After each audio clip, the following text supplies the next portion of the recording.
So it's a great pleasure to see you in person. When I was asked to do this seminar, I asked if it could be in person.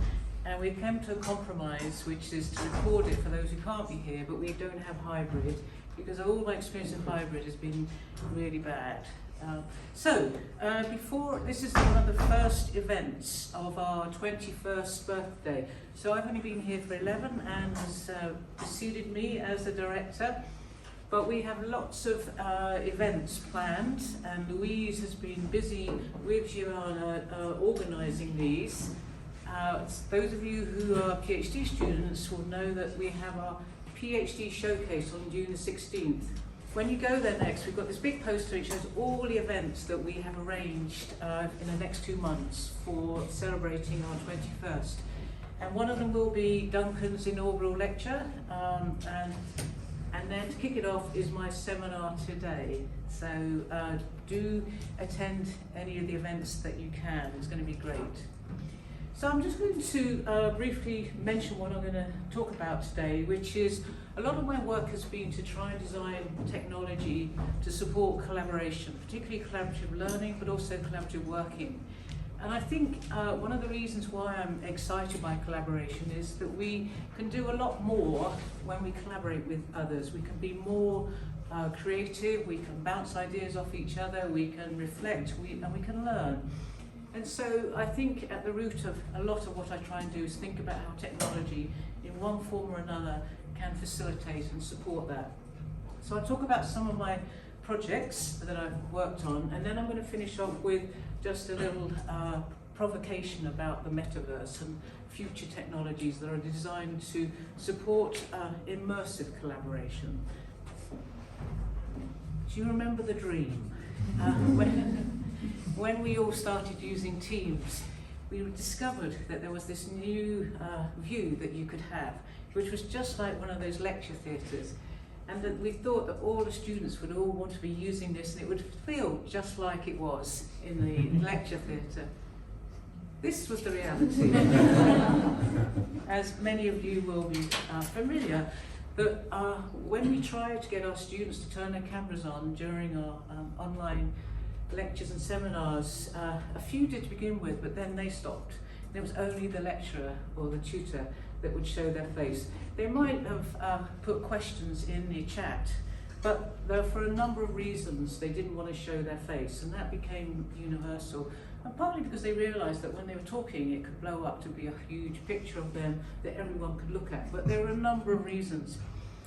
And during the pandemic, I was part of a university-wide committee which was looking at how we might adapt our learning spaces to be online and to be hybrid. And we carried out a huge survey to look at what sorts of things people were doing and what tools they were using, what problems they were having, and so on and so forth.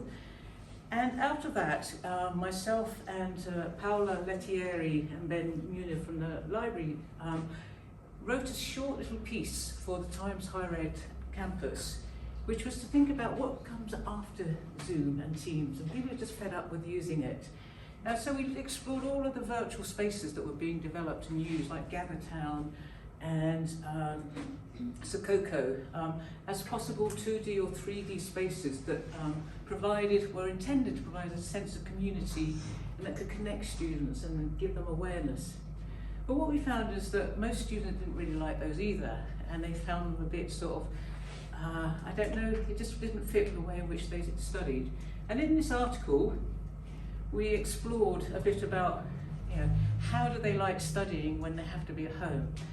And we found that they have very different ideas. One of the things that we looked at was this phenomenon called the gong bang. How many of you are familiar with this? A few of you, not many. Well, basically it's come from Korea, and it refers to, it's called in English, study with me. And the idea is that someone at home who's studying in their bedroom will get their camera set up like this, and will sit there for hours and hours on end, just doing all of those little preparations, making a cup of coffee and studying, maybe chewing a pencil or tapping away. And other students really enjoy watching that. And it became a huge phenomenon, and many of them became like huge influencers. So this one is Ruby Granger. So here she is. She had hundreds of thousands of students following her.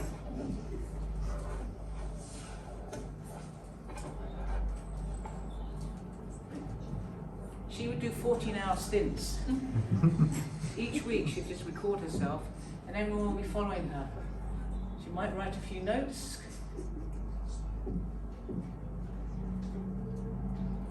And you might think, who would want to do that? Just watch someone else studying or writing. That's enough of that. But if you want to, she's one of the most popular. Is that when asked, many students will say it motivates them, it helps them to get started. You know, you can find all manner of reasons and excuses why not to start working at home. And it also importantly provides this social life running in the background, so they can have it in the background knowing that someone else is studying. In the way in which when you go to a physical library, you can see others studying around you and that motivates you to study as well. And it prevents them from feeling alone. And as I said, it creates this sense of community. And so in the chat, besides, they will put loads of messages and emojis and just things like heart and whatever. And this helps, as if this running commentary helps them feel as if they're connected with one another. And it also, they chime in and say how Ruby is helping them. So you have this kind of lightweight way of connecting. And when Ruby has a meltdown, like dancing madly because she's stressed, the others join in as well. So there's something about it which, you know, for those of us who are a little bit older might find strange, but for this generation, it's something that they really have connected with. For our students, during the lockdown, we found Miro was a very effective digital tool for supporting collaborative online learning. And one of the reasons was it wasn't designed as a communication tool like Zoom or Teams, but it was designed to support creative activities. And so it provides diagramming tools, flowcharts, mind mapping, and virtual post-it notes. And Nick Marquardt, who unfortunately isn't here today, used it a lot in his teaching on interaction design. And afterwards, when he talked to some of the students, I don't know if any of you were here, but it gave them, they said it gave them a sense of being in a place together, and that they all worked simultaneously, and they didn't have to show their faces. It wasn't like they had to be there saying hi. It created a great awareness of others' activities. So here, you can see how they used it, was that they were all asked to write a poster about their design project and put it up so they could see everyone else's posters, they could see the last year's posters as well. And then as part of, once they were put up, a live session, they all were asked to put post-it notes and to make constructive comments. They were taught beforehand how to be constructive. The yellow ones were the student comments, and the orange ones were the teaching assistant comments. So they could see who was commenting on what and what they were saying. And yeah, very constructive, like neat and well laid out, concise description of a diverse range of usability issues. And as I said, they really found that this type of working online gave them that sense of awareness. And we will perhaps probably repeat this next year, even though we are going to be in person, because it did provide that sense of awareness, but also to be able to focus on something without having to focus on yourself. But now, students are going to return or are returning to the physical classroom. There were many technologies that were developed, used and appropriated, but as I said, very few encouraged collaborative learning, perhaps things like Miro. So what's next? Well, just before COVID, I was working on a project with a choreographer and a teacher of computer science. And we got a little bit of funding from Enterprise, UCL Enterprise, to think about how we could try and teach computing concepts through dance. Those of you who know my research know I like to bring things together that might seem incommensurate. The project we developed was called Data Moves, and we wanted to design collaborative technologies that would help students learn about computing concepts through various dance movements. Now, a lot of my research before has been about how do you help kids to code, and we did that with the BBC microbits and our own magic cubes. This time we wanted to do something different, which is there's an awful lot of boring computer science that students hate to learn or just find boring. And so we thought, well, let's try and make it more exciting. Particularly, we focused on number systems, binary, denary, ASCII. And let me play a little video to show you what we did.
Movement in a responsive way. So for that, we built these wearables. This one has a battery, a charger, and all the other necessary components inside. So that means we could actually visualize body movement in space. So since this one's only capable of displaying a movement in a single location, we use these base stations that have 8 time-of-flight sensors. The range of these sensors is 4 meters. That means if this is put on the floor, we have a diameter of 8 meters that people could stand around. And then we can visualize sound, different visuals, and how people just traverse space overall. Working with Sue, I think we're going to combine movement and this physical computing tool to create a workshop. And the workshop's going to be based around data visualization, binary data representation for Key Stage 3 students. We're going to further develop that workshop with Studio Wynne McGregor and Suzanne from UCL. And then we're going to be delivering that in December to students. But we hope the outcomes are an increased ability to understand these Key Stage 3 concepts, to learn and embed what are sometimes very abstract concepts and sometimes very things that are very tough to wrap your head around. But hopefully through the movement and through these tools, we're able to kind of create some more ways in.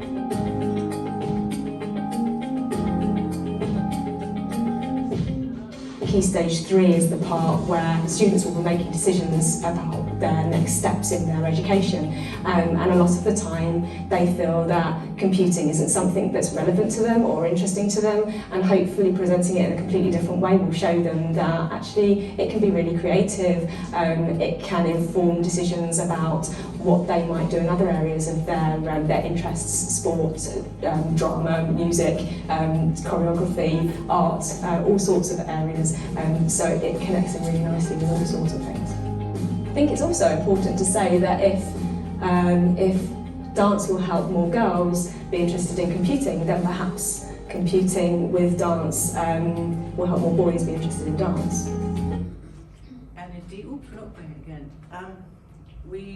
We had, as you saw, 12 to 14-year-olds, those who were interested in dance and those who were interested in computing, and brought them together.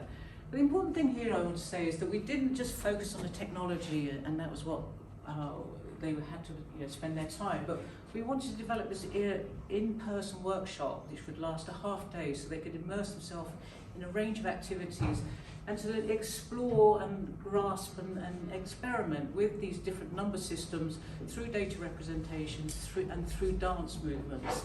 So they could explore ASCII and binary, but also think about pixels and representations in terms of resolution.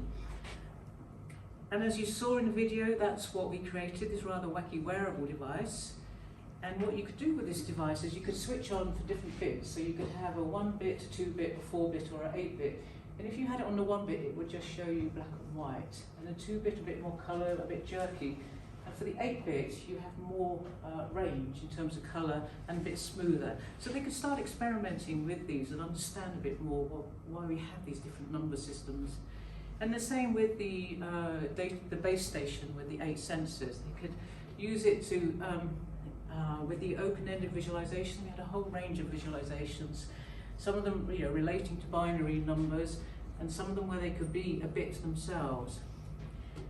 And we spent a lot of time trying to think, how do you put all these bits together, no pun intended there, such that you have this half-day workshop where the focus isn't always on the technology, as I said, but you might have a warm-up activity, explore the devices, have a lesson on binary and bits, then think about binary to denary, then have a movement task, maybe a break, then learn about ASCII, then play with the base station, and then learn about pixels, resolution, and then they have this big amount of time to prepare a project to explain the computing concepts they've learned, and then student presentations. And as you can see, they absolutely loved it. We were able to run 2 workshops before COVID came along, so that was a joyous moment to go to these schools in South London and to be able to get this work published. But the idea was to package this up so that the teachers could go around the whole of the UK presenting this to schools as an alternative to the classroom sort of lessons that they had. We weren't happy with just developing one tangible device or 2. As you know, down in the lab, before the pandemic, it was a hive of activity for physical computing. And so Frederick, those of you who remember Frederick, and Susan developed this. And this is called EvalMe, and they wanted to think about how to evaluate student projects like this in a different way than just giving them a questionnaire where they have to quickly put their scores on. And so EvalMe is a tangible device that Frederick knocked together in a weekend, and basically it has 3 dials there that has 12 lights, and you can turn this round, and what we can do is to put on that these templates so you can ask different questions. So here it says, on a scale of really disagree to really agree, I feel data is something I can play with. So there was no right or wrong answer, but they could just play with it for those 3 questions, and then we changed it for after different activities. And what we found was that students loved this. I mean, it was a bit novel, but they liked to be able to talk to each other, reflecting on what they thought about that particular activity. Some students liked to hog it because they didn't want to go on to the next activity, but it really was a different way by which to think about an activity and to give scores and to reflect on it. So we showed the data back to the students that they had recorded. And they were all sitting around on the floor, and we wanted them to sort of say what they thought about the data. What they thought they contributed, reflect in overall. But because it was an unfamiliar task, it became a bit like Zoom or Teams. They didn't say anything. They just sat there. They were a bit shy and quiet. And I'd forgotten how sometimes it's quite difficult to get kids when they're sat around to say something in front of others in case they say something that's not quite right. But Susan Leckelt, if you remember her, she had a way to encourage and lead them through to make them feel comfortable such that they did start commenting on the data. But the important thing here was that it was for them to be able to reflect on how they were enjoying it, rather than for us to get some scores to say this workshop got scored 4 out of 5 on everything we did. Isn't that wonderful? We didn't, we could still use questionnaires for that, but it really was a different way to think about what it is you've done and how you've done that together. And those of you who've been down the lab, the idea came very much from our early VoxBox, which unfortunately after 3 years is not really working because it's just gathered dust. But this idea was to design a physical machine that asks questions in public, again to make it a sort of a public or a social event by which to give feedback and to then talk about and reflect on. So we spent a lot of time thinking about what's the best way or how many different ways you can have dials, knobs by which to ask questions. The questions can be changed depending on the context in which it was being used. We also had old-fashioned telephone that rang and said, asked specific questions that were recorded. And then we had real-time infographics that showed the answers to the questions in these kind of portals so people could watch how those were changing. And we used this, or we put this in all sorts of places in London, and even went so far as Wales for exhibitions, for festivals, conferences, and we found that people just loved coming up and using it. We had queues to give us feedback on things. And as you can see here, it was a joy in that many different people used it. We had people on bicycles, people in wheelchairs, young families, all wanting to have a go and to give feedback.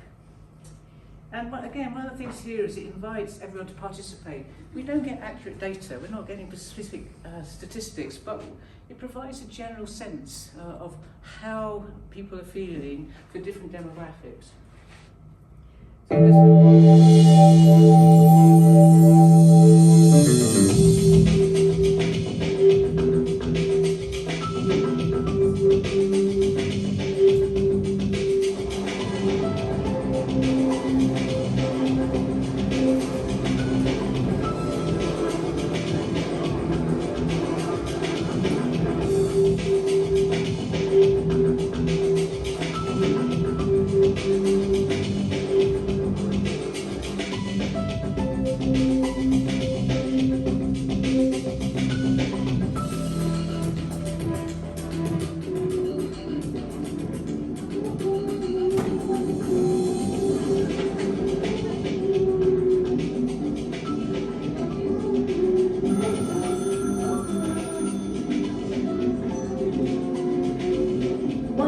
Question. What will you most remember about this event?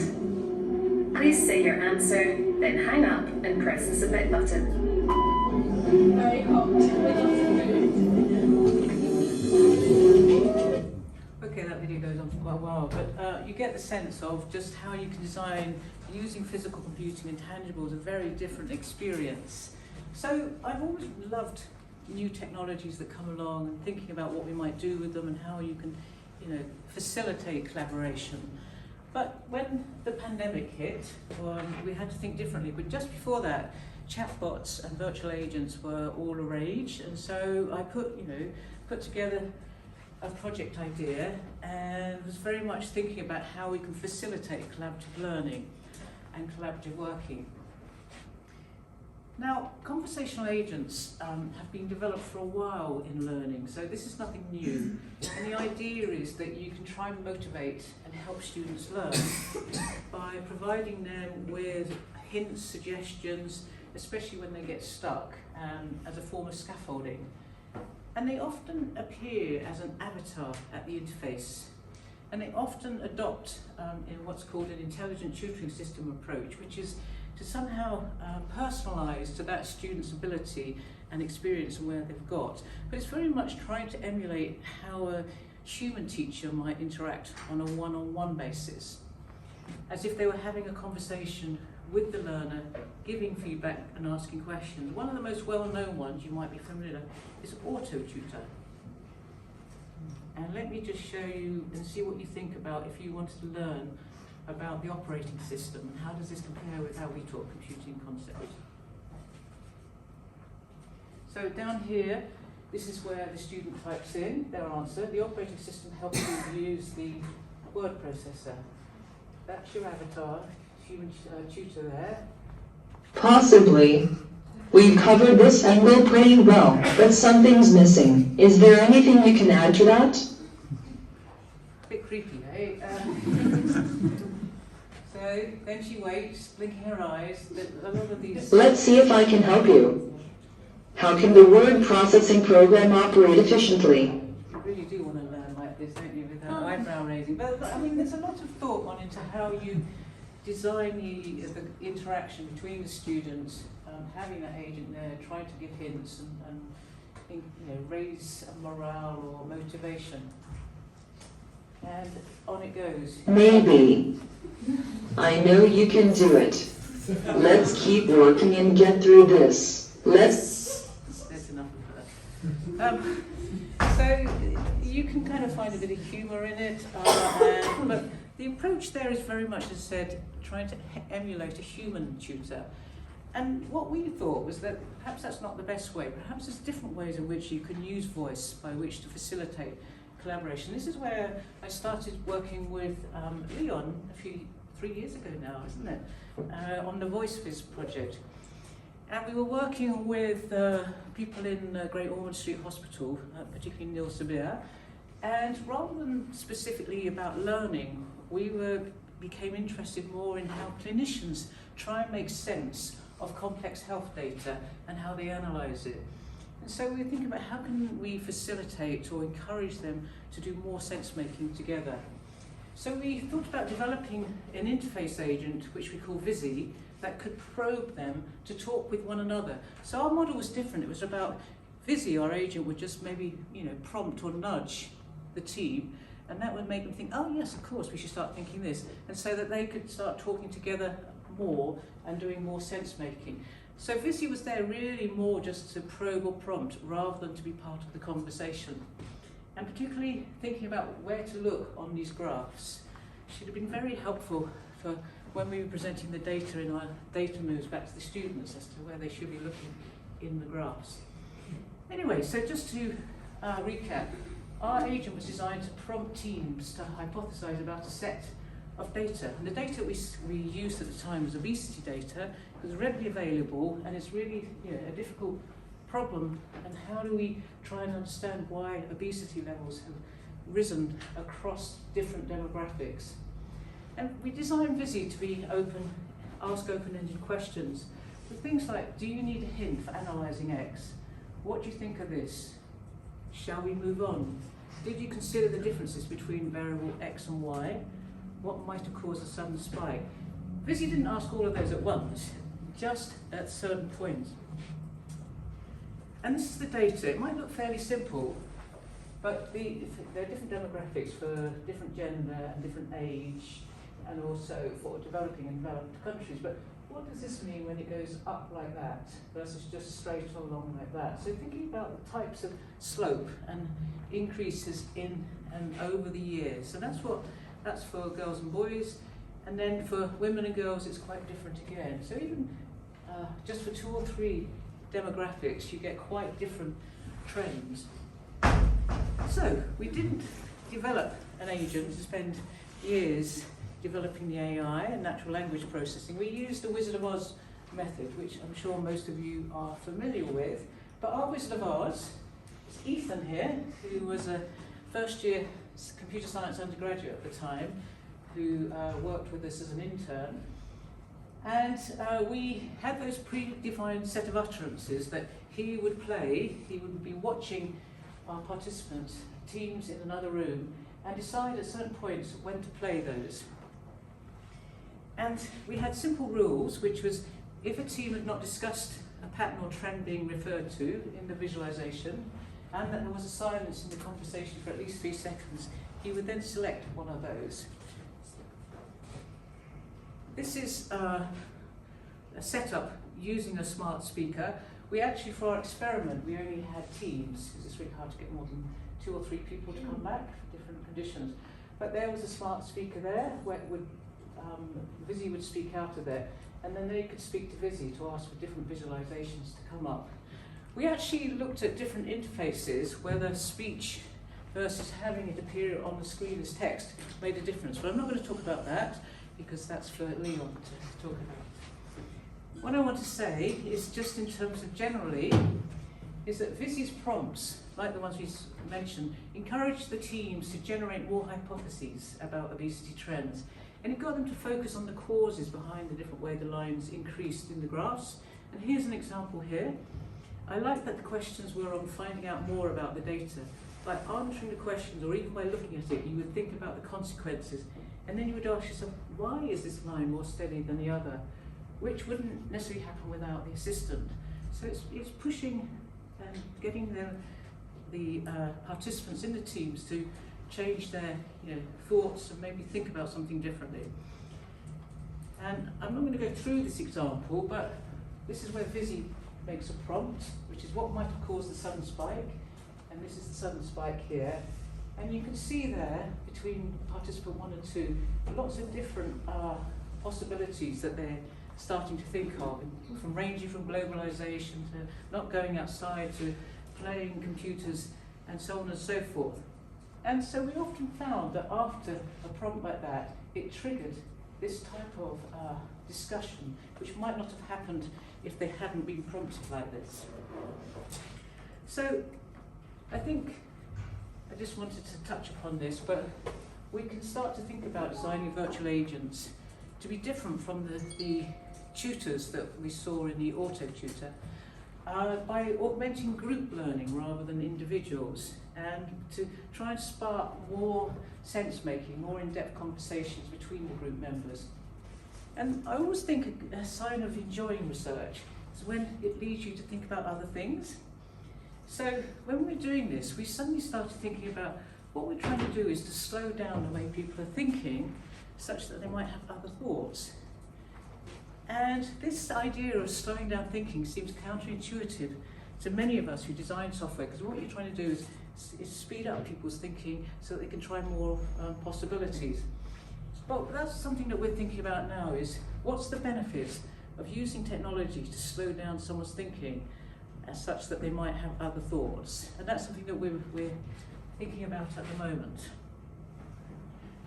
So I think here that we've shown just how we can design virtual agents to be quite different, but they can act as scaffolders or facilitators, or they can moderate.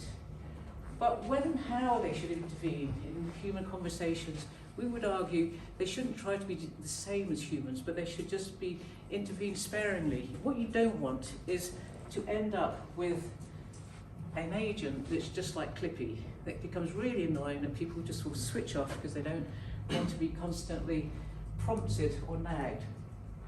There's lots of design principles out there to help design different technologies to support collaboration. And in my earlier work with developmental psychologist Nicola Yule, we talked about constraints and how you could constrain the software and the hardware and the way in which people sit in order to facilitate turn-taking and different ways in which they can be aware of each other when they're learning.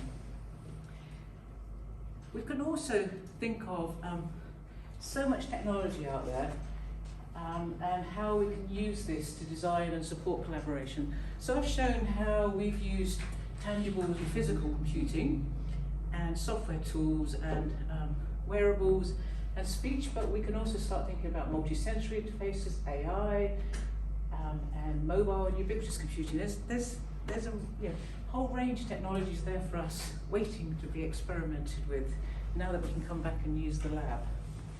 But I want to finish off, so that we've got time for questions, with thinking about the future.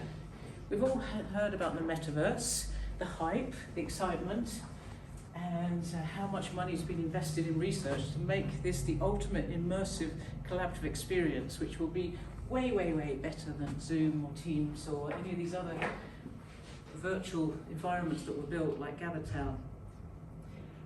This is Mark Zuckerberg's vision of it. 3 friends going out for a walk. They've lost their legs. That's another story, why they don't have legs.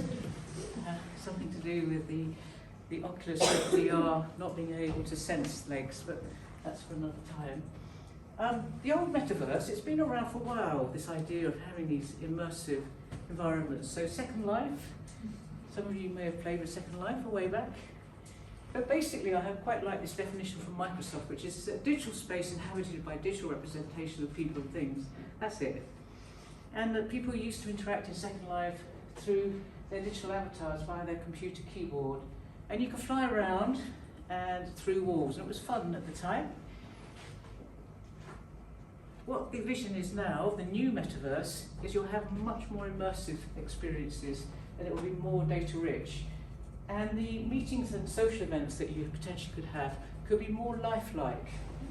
And rather than controlling your avatar through your keyboard, you put on a VR headset and use the Oculus Quest touch controller, so that when you move your arm, it appears, your avatar appears to be moving the arm at the same time.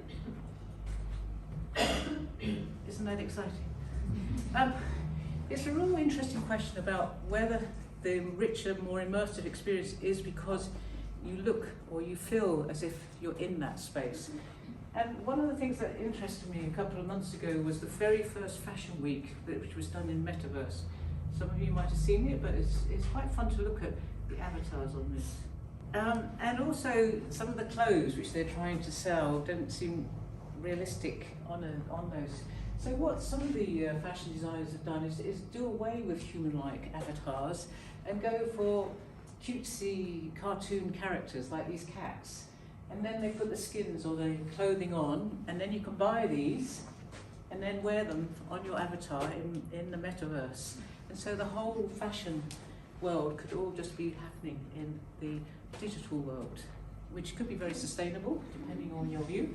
So it's interesting to think as, you know, what's the best way to represent ourselves and objects in this digital world such that we find it compelling, and in my case, thinking about how it could support collaborative learning or interactions. I'm going to finish off with what I think is a promising technology. Some of you have seen this already, but bear with me.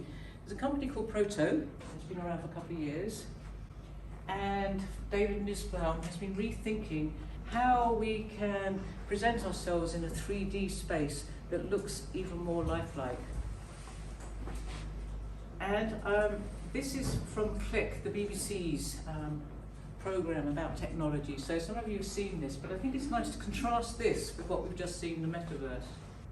Okay, so I think what you see there is potential for thinking about actually having sort of 3D images of people at different shapes and sizes, and you can, you know, annotate them.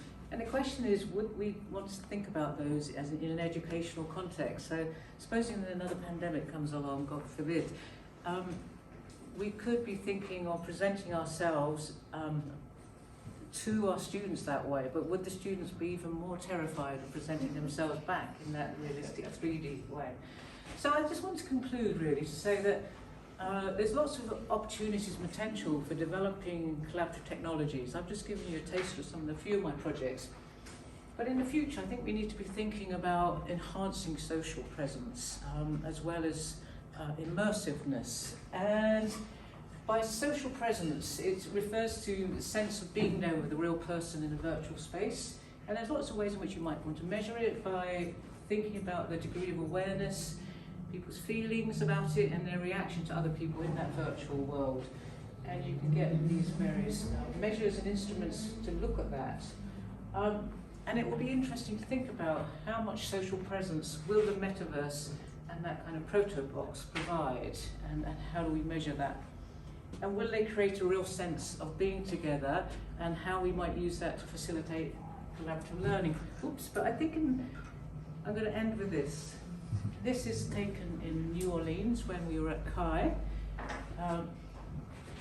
and we still have a long way to go to being there in person. And I'd just like to thank all the people who have worked with me over the years, but in particular the projects I mentioned today, all of these people. So thank you very much.